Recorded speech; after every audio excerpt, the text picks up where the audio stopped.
Hello students, today we will read chapter 5 in science of class 9th, which is fundamental unit of life. We are discussing it in detail, okay? In this chapter, we are reading about cell organelles. We have read in the past lecture about plasma membrane, cell wall, endoplasmic reticulum, mitochondria, ribosome, and its function. But today we will read next to it, and I will also discuss some important questions about it. Okay? तो हम लोगों ने पिछले class में discuss किया था detail में इसका, ठीक है? तो उसमें खासकर क्या क्या हम लोगों ने पढ़ा था? प्लाज्मा मेम्ब्रेन के बारे में, माइटोकॉन्ड्रिया, सेल वॉल के बारे में, माइटोकॉन्ड्रिया के बारे में, एंडोप्लाज्मिक और राइबोसोम तक पढ़ा था हम लोगों ने। नहीं, अब उसके आगे हम लोग आज स्टार्ट करेंगे इसमें जो हम लोग स्टार्ट करेंगे वो नेक्स्ट सेल ऑर्गेनेल्स, और आज हम लोग इस चैप्टर को समाप्त करेंगे, लेकिन कुछ इंपॉर्टेंट क्वेश्चन हम लोग फिर अगली क्लास में भी डिस्कस करेंगे, ठीक है?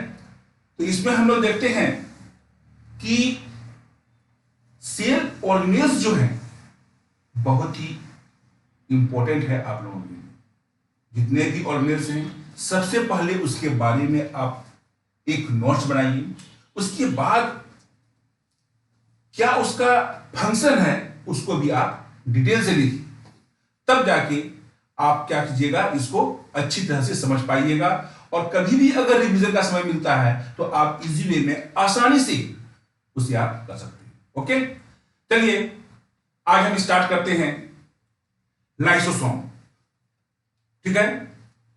तो अगला जो सेल ऑर्गेनेल्स है वो क्या है? लाइसोसोम्स। तो lysosomes are sac like structure surrounded by single layered membrane. क्या तो ये सेक लाइक स्ट्रक्चर होता है, लेकिन इसमें क्या होता है, एक ही मेम्ब्रेन होता है, सिंगल मेम्ब्रेन होता है। दे contain powerful digestive enzymes that can break down all organic material. It acts as a mini digestive system within the cell. Cell के अंदर ये मिनी डाइजेस्टिव सिस्टम। अब देखिए यहां पर क्वेश्चन राइज होता है कि मिनी डाइजेस्टिव सिस्टम हम किसे कहेंगे? लाइसोसोम। नहीं, देखिए सबसे पहले इसका हम लोग देखते हैं कि किस प्रकार लाइसोसोम का जो फिगर होता है, ठीक है? तो लाइसोसोम का फिगर को आप लोग को हम दिखला रहे हैं, ध्यान दीजिएगा। तो सबसे पहले इसका फिगर देख लीजिए आप, ठीक है? ये आपका है लाइसोसोम, जहां पे हम लोग देख रहे हैं लिपिड लेयर है ये, ठीक है? यहां पर ये है आपका, हम लोग जो देख रहे हैं ये येलो पोर्शन, ये क्या है इसका आउटर, चारों तरफ जो हम इसका येलो पोर्शन देख रहे हैं वो क्या है? इसका मेम्ब्रेन है, ठीक है? और इसके अंदर जो है वो मैट्रिक्स है, इधर बीच में जो हम लोग देख रहे हैं वो क्या है? मैट्रिक्स है, ठीक है? तो इसके बाद हम लोग देखते हैं इसका लाइसोसोम का फंक्शन बहुत ही इंपॉर्टेंट फंक्शन होता है, इस पर थोड़ा विशेष ध्यान दीजिएगा।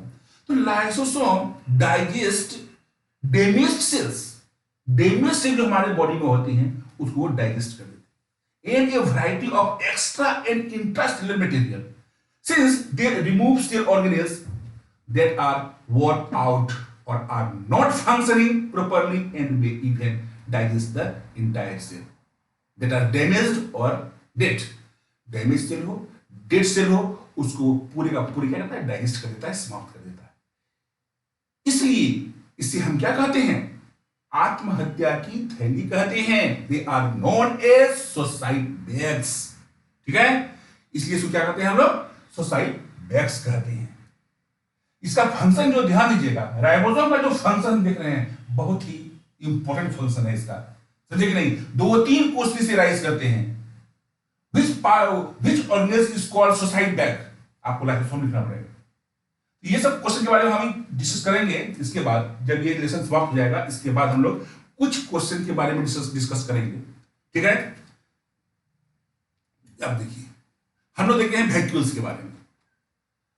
अगर देखा जाए यहां पर देखिए प्लांट इन वैक्यूल्स और एनिमल वैक्यूल्स के बारे में दिया गया है। इतना समझिए इसमें सबसे पहले बात कि ये जो वैक्यूल होता है वो प्लांट में अधिक बड़ा होता है और एनिमल में क्या होता है, प्लांट की बनस्पत काफी छोटा होता है। ठीक है, देखिए इस फिगर को आप पहले बढ़िया से देख लीजिए और इसकी शॉर्ट भी लेकर रख सकते हैं आप, या फिर डिस्क्रिप्शन में आपको लिंक मिल जाएगा इसका, वहां से भी आप इसको डाउनलोड कर सकते हैं। ठीक है, तो इस प्रकार हम देख सकते हैं इसके।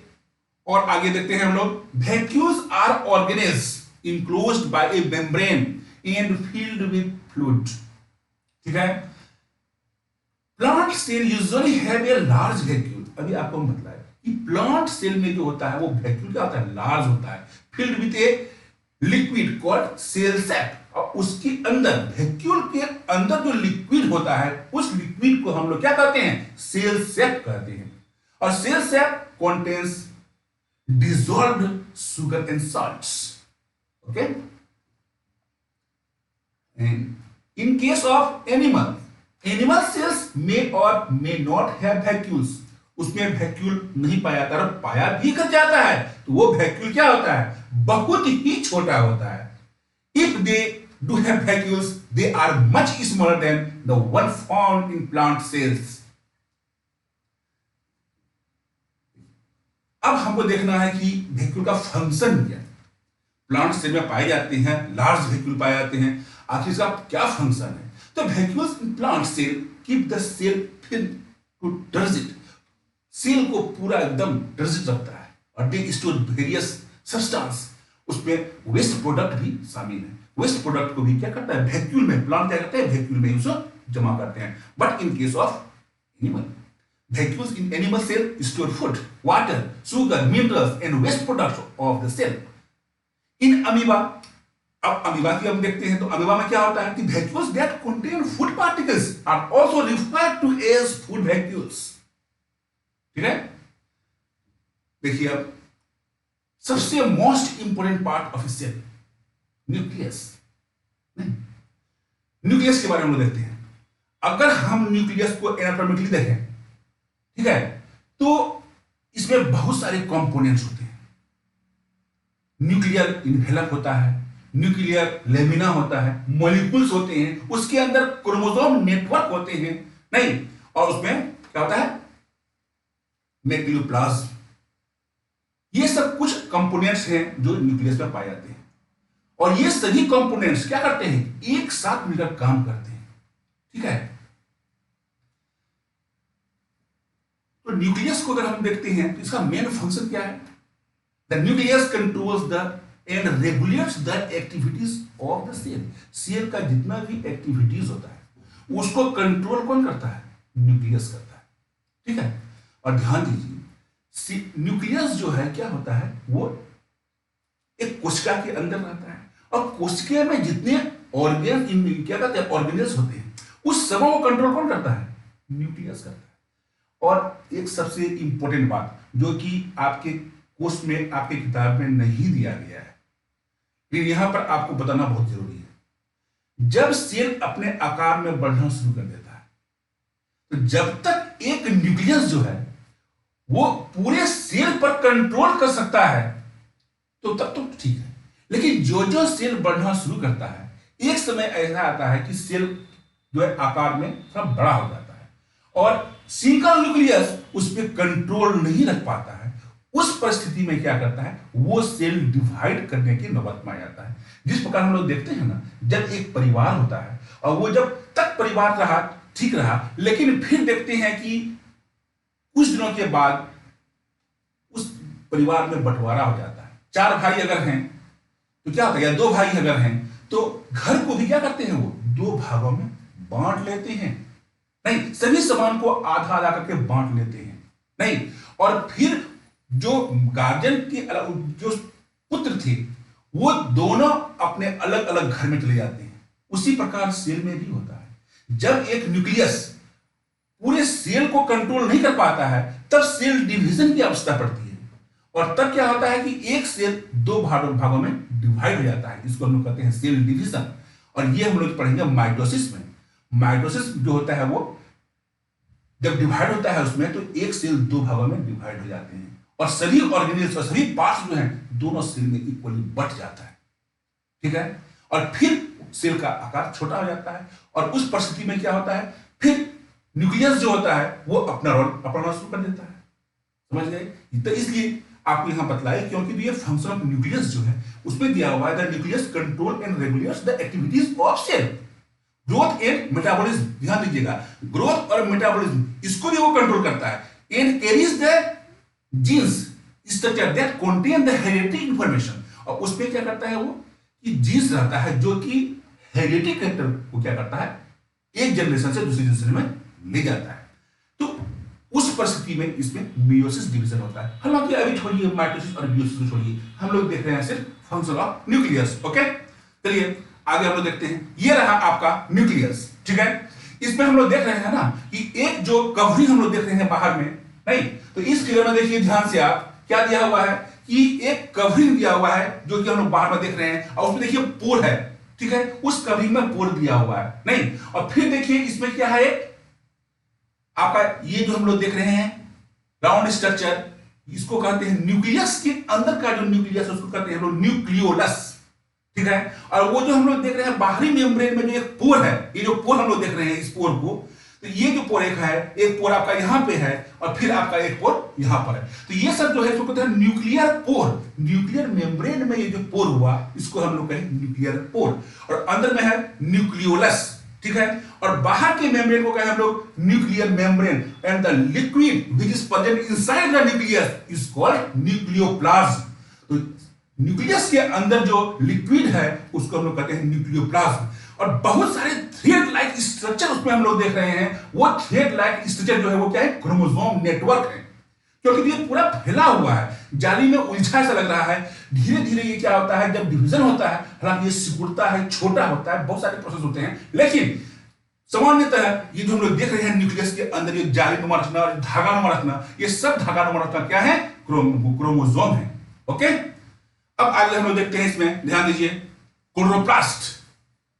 ये एनिमल सेल में नहीं पाया जाता है। ये मेन डिफरेंस है प्लांट सेल और एनिमल सेल का, कि chloroplast absent in animal cell but it is present in plant cell.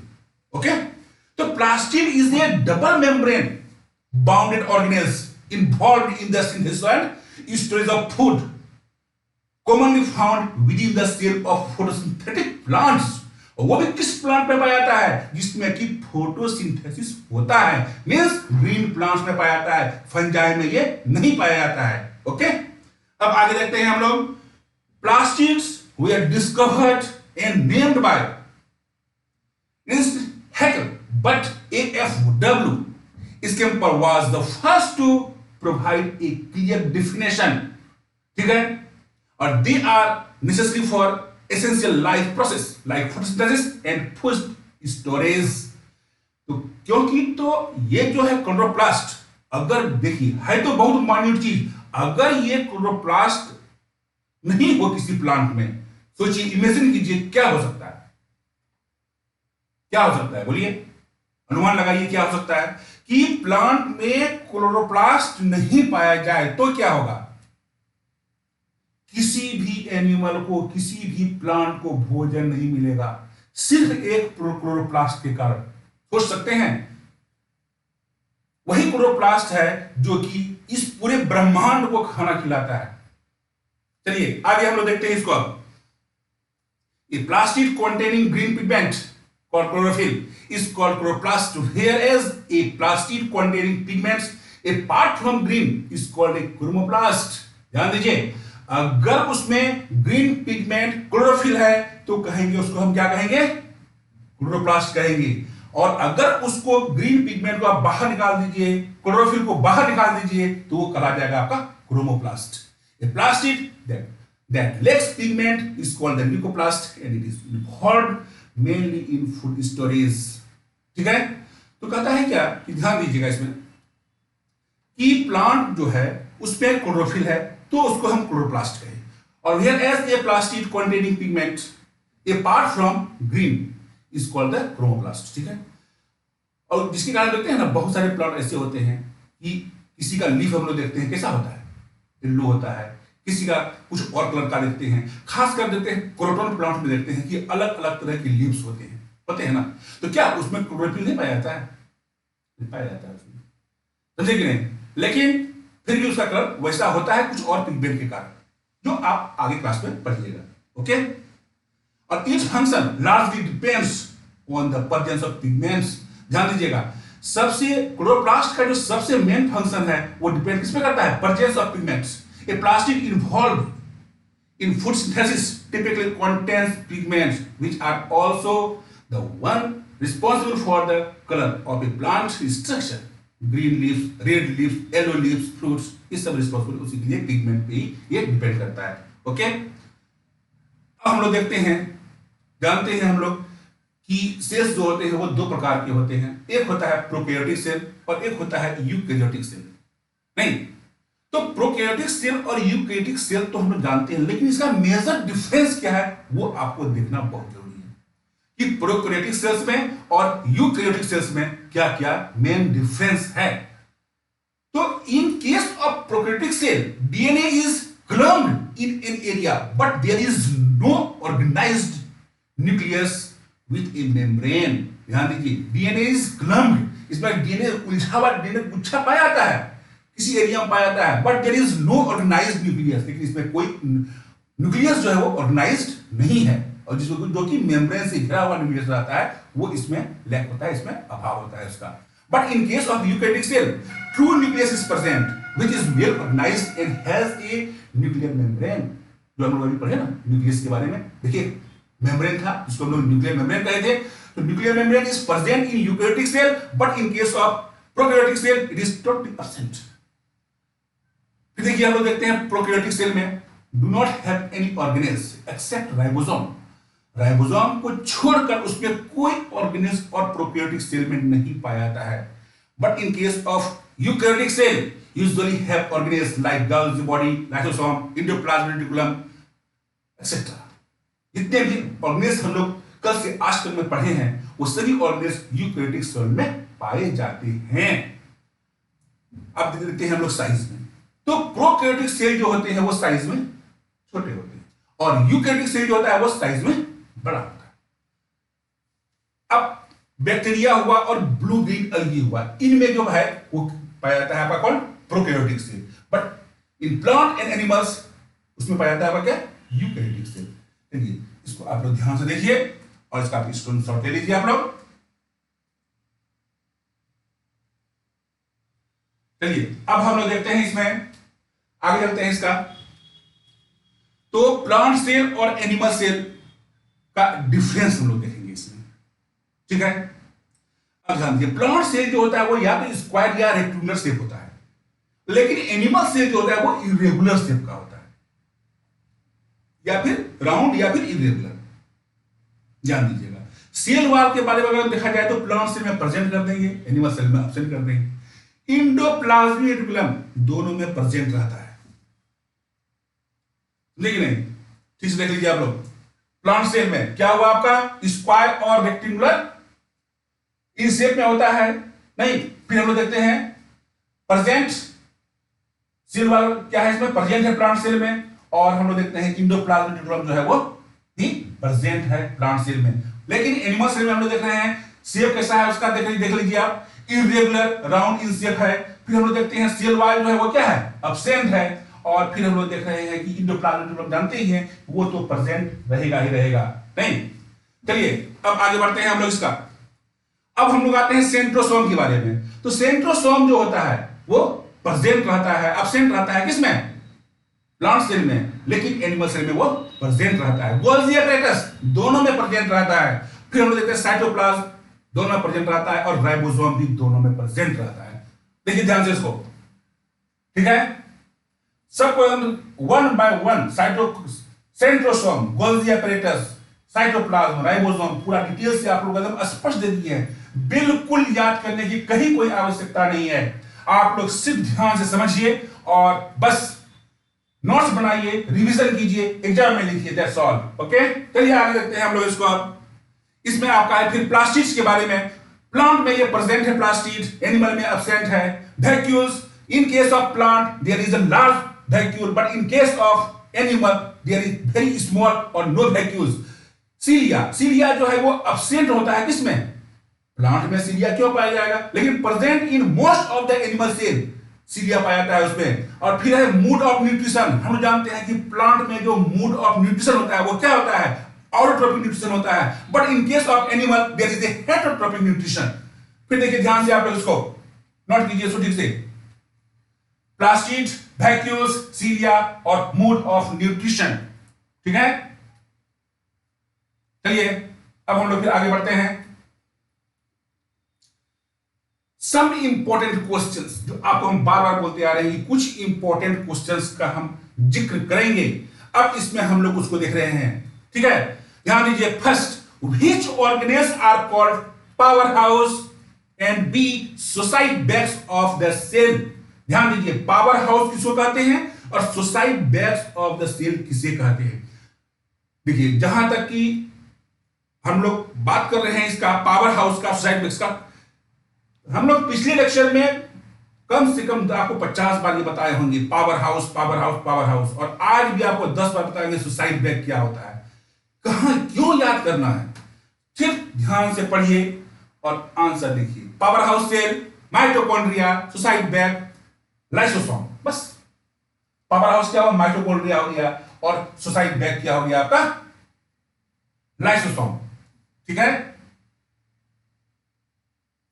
चलिए आगे इसका क्वेश्चन नंबर 2 में चलते हैं हम लोग। State 2 important functions of the nucleus of a cell. 2 important function मांगा है आपसे, आप ध्यान रखिए। जब शॉर्ट क्वेश्चन आता है या फिर वेरी शॉर्ट क्वेश्चन, उसमें बस यही 2 जो भी मांगेगा 2, उससे अधिक लंबा नहीं मांगा जाता है। State 2 important function of the nucleus of a cell.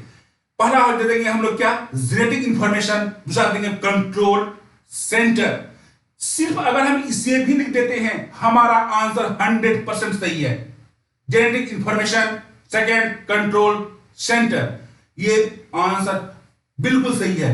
लेकिन कुछ करना के लिए कुछ विशेष करना होता है, उस विशेष के लिए आपको हल्का हल्का डिस्क्रिप्शन दे दीजिए, कोई दिक्कत नहीं है। genetic information, nucleus content genetic information not only for the cell but also for the whole organism।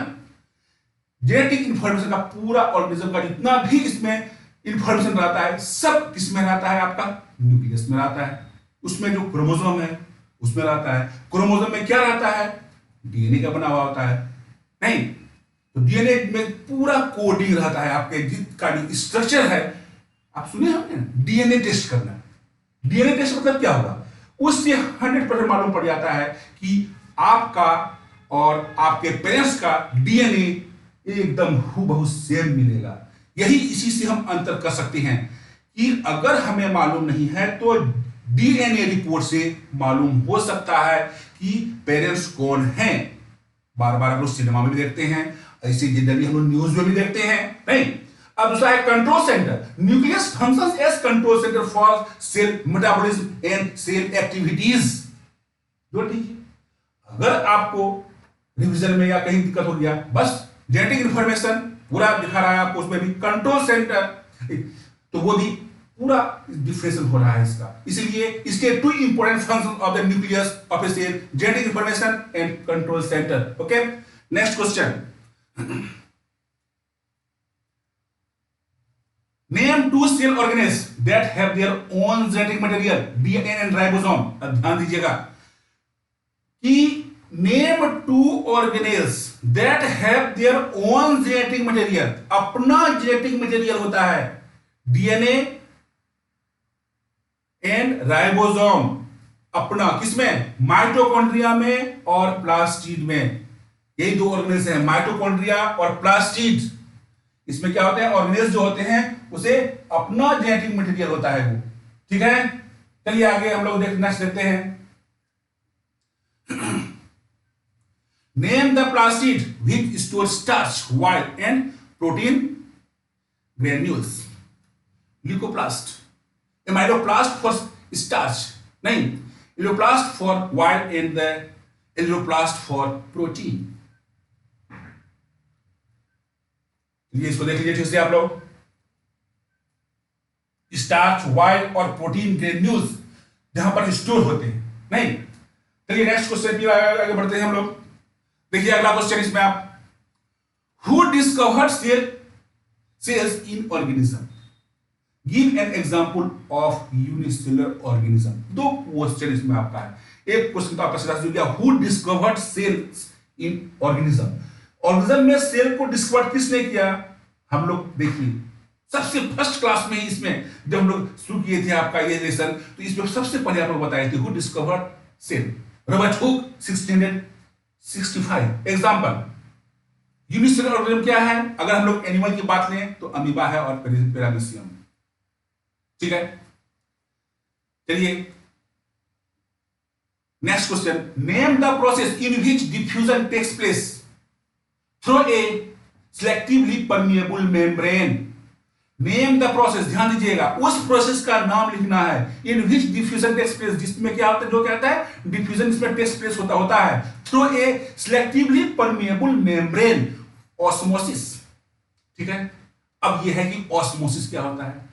It is diffusion of water from side of its higher concentration to the side of its lower concentration through a semi permeable membrane, ठीक है।